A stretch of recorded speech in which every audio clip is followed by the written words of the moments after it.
Humans are creatures of habit, and I am no exception to this rule. I wake up every day and read 20 pages out of a book. I eat the same overnight oats every morning for breakfast. And generally, I follow the same routine day after day after day. Suffice to say that I am very, very set in my ways as a person, and this trait has served me very well in life up to this point. That said, for as set in my ways as I am, I do like to think that I am a relatively open-minded person. I mean, after all, you have to be pretty open-minded to just get up and move to a continent, to a country that you have literally never even been to before. And that open-mindedness has allowed me to adopt new habits that have also served me very well up to this point, and that I believe are going to serve me very well moving forward, whether I stay here or move somewhere else. That said, the first habit that I've developed, the first Dutch habit that I've developed since moving to the Netherlands back in January of 2024, let me make sure I don't get hit by a car now, is biking. I bike almost everywhere I go. Right now I'm walking simply for practicality purposes. I need to film these videos and I don't know of a way to hold this tripod while I'm biking. Seems like a safety hazard. But anytime I'm not filming a video and I have somewhere to go, be it the grocery store, the gym, anywhere else in between or beyond, I'm either going to be on the bus, on the train, but more often than not, on the bike. Pretty much everywhere you go, there are bike lanes, and where there aren't bike lanes, usually you're allowed to ride your bike on the street. And a lot of times the bikes even have priority over the cars. So in other words, the bikes have the right of way. Now, why is this important? The reason why this is important is because this is what allows for freedom of movement. When you have this sort of transportation infrastructure, I don't know if you can see it in the background right there, but there are bike lanes on the side of the road. When you have this sort of transportation infrastructure, you have freedom of movement, which allows you to get around without needing to invest $10,000, $20,000, $30,000 or euros in a car. And this is an absolute game changer. Honestly, when I moved to the Netherlands, I thought that driving was going to be the thing that I missed the most, but it turns out it's probably the thing that I missed the least. As a matter of fact, if I ever do move back to the US with my girlfriend, suffice to say that I'm going to do my absolute best to bike wherever I can.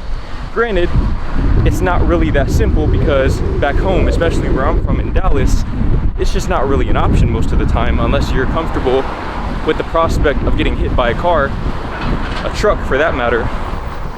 But I will say that now that I'm biking everywhere, I see the benefits of biking not just as a form of leisure, but as a form of transportation, a reliable form of transportation. Not only do you get exercise as you get from point A to point B, but it's also much, much cheaper to ride a bike than to operate a car. Not just from the initial investment, but from the maintenance and upkeep costs.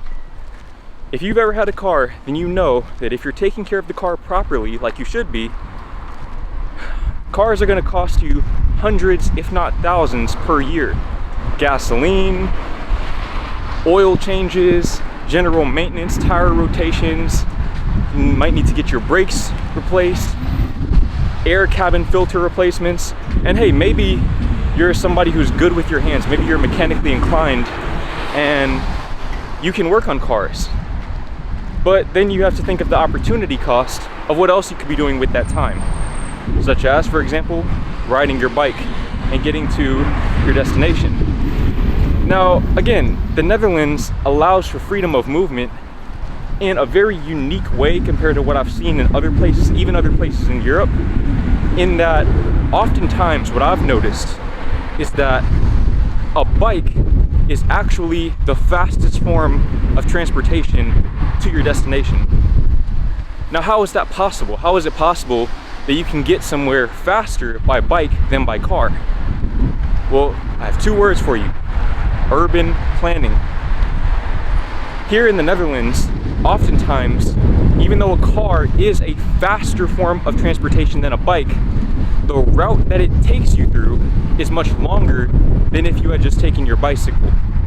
In other words, if you take your bike from point A to point B, you will have a much more direct route with much less resistance, much less traffic in between you and your destination. Whereas in a car, you're gonna have to take some roundabout way that's gonna take you way off course. You're gonna have to go this way, then this way, then this way. And ultimately, at best, it'll take you the same amount of time as if you had just taken your bicycle instead. So, at the very least, while I am here in the Netherlands, I will be riding my bicycle into perpetuity.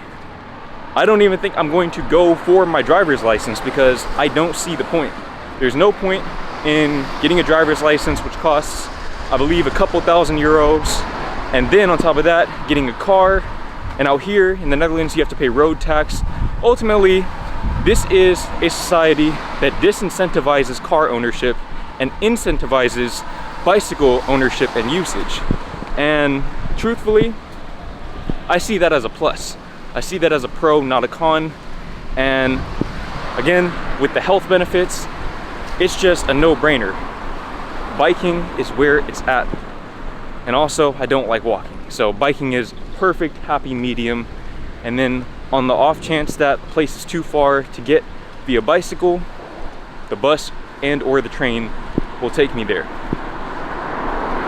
But most places that I'm going to, such as the grocery store, for example, are accessible by bike alone. Now, on the topic of grocery stores, the next thing, the next Dutch habit that I have integrated into my life, and if you're from America, this one will probably come as a major shock or surprise, is freezing bread. Freezing bread. Now listen, something that I'll probably touch on more in the future is that I've noticed that the produce here in the Netherlands tends to expire much faster than produce back home in the US. And this is probably because the food here has much less preservatives in it than the food back home. But again, I'll touch more on that in the future once I have more information about it. Just know this: whenever I first moved here, I thought that I could just buy bread, put it in the pantry, and it would be fine, like back home in the US. You just put the bread there, it'll last you 2-3 weeks, whatever. This is not the case. Here in the Netherlands, when you buy bread, if you don't eat it within the week, it's going to go bad. It's gonna get molded. It didn't even get stale, it just immediately molded. I remember being so shocked by that, but then it clicked. This is why my girlfriend's family freezes their bread. Because prior to that, I had never encountered anybody who did anything like that. Before I came here to the Netherlands, I never seen anybody who froze their bread. And I thought it was crazy. I thought it's gonna make the bread soggy. I didn't see how it was practical. But once I saw that mold on that bread, I said, you know what? I have nothing to lose. Let me give it a shot. I've been converted.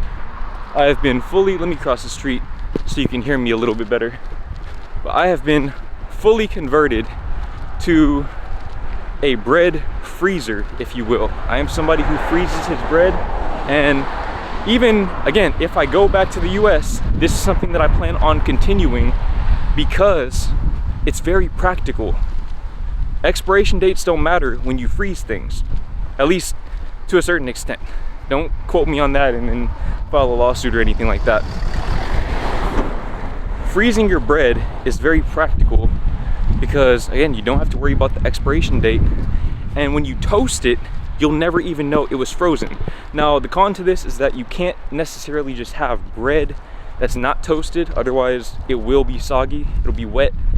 And I don't know about you, but that's just not something that I'm into. I'm not into eating wet bread. But if you have a toaster, you can freeze your bread, and believe me when I tell you that it will change your life. Now, the next Dutch habit, or really European habit, that I've integrated into my day-to-day life is using WhatsApp. So here's the thing. I have a Dutch phone plan, Dutch phone number.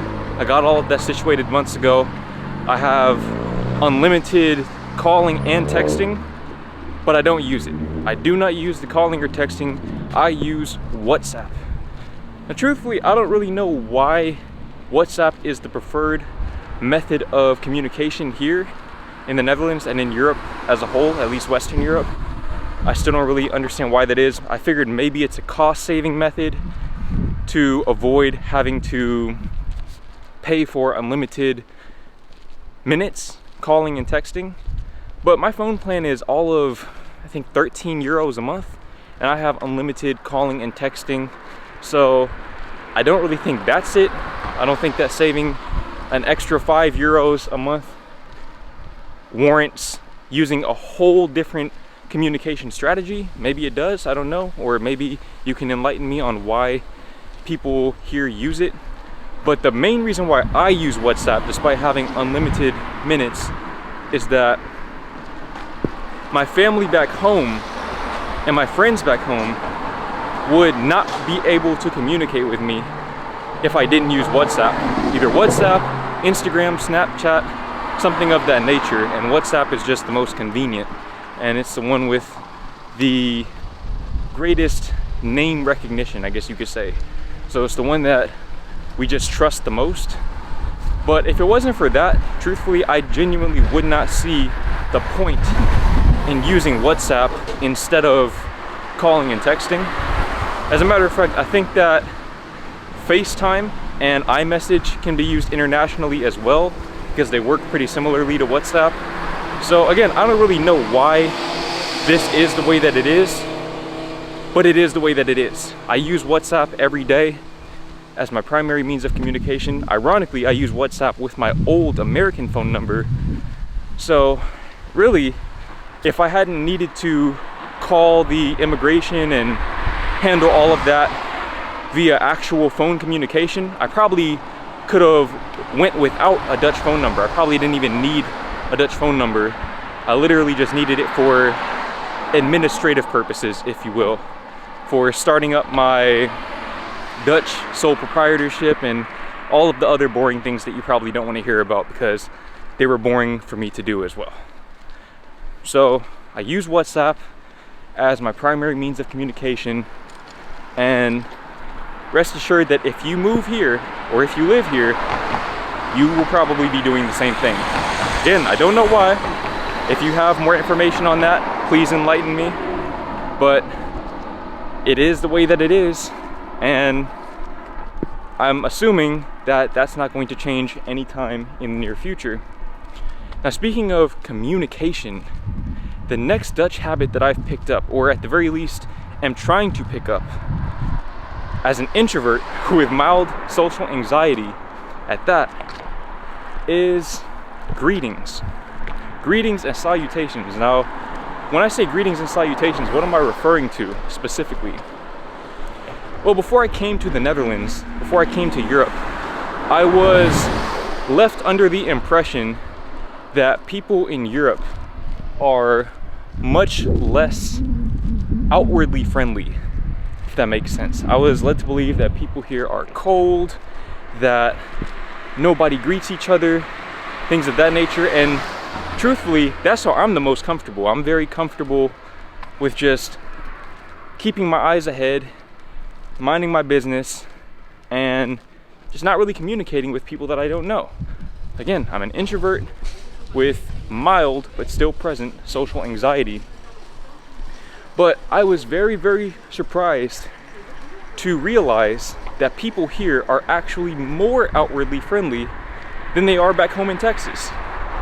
Okay, imagine that. Texas, a place that is known for having very friendly, outgoing people, and the people here in the Netherlands, in this cold European country, are more outwardly friendly than they are back home. And what are some examples of that? Well, when I was new to the Netherlands, I guess I am still new, but when I was very new to the Netherlands, I was at the gym in the locker room, and there were these guys speaking Dutch to each other. They weren't speaking to me, they were speaking to each other.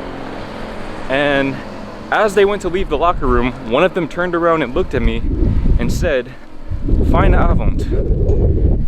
And I remember I was so shocked that he even said something to me that initially I didn't even respond, but I saw that he was still looking at me, so I just said it back, but I probably didn't even say it correctly because I didn't know what he said.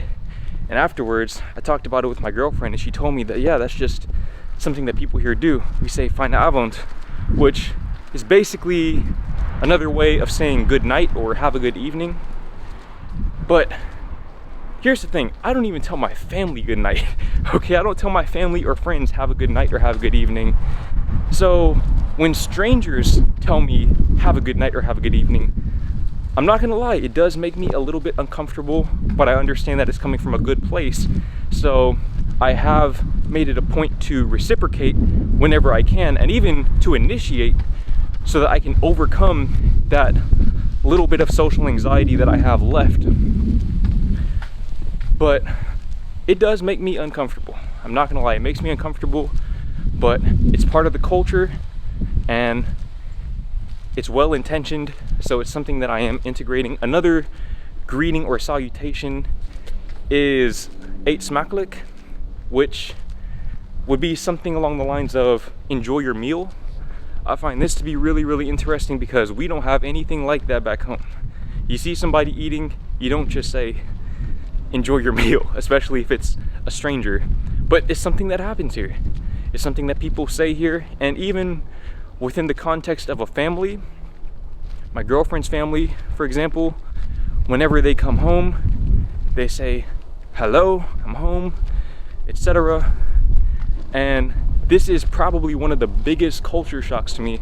And I don't know if it's the culture or if it's just the difference in families. Because of course, within every macro culture, there are micro cultures on a family or friend basis. Different friends, friend groups, different schools have their own methodologies for communication. But this one has definitely caught me off guard, and I'm still trying to adjust to it because I am accustomed to literally disappearing or just floating in and out of spaces undetected, unnoticed. So here, whenever I'm in the locker room and there's one other person there, there's always that little bit of pressure in the back of my mind saying, if you leave first, you gotta say "Fine avond." That's how you're gonna overcome your social anxiety. But I'm not gonna lie, when you talk about a genuine culture shock, something that surprised me that I wasn't expecting, that very well might be at the top of my list.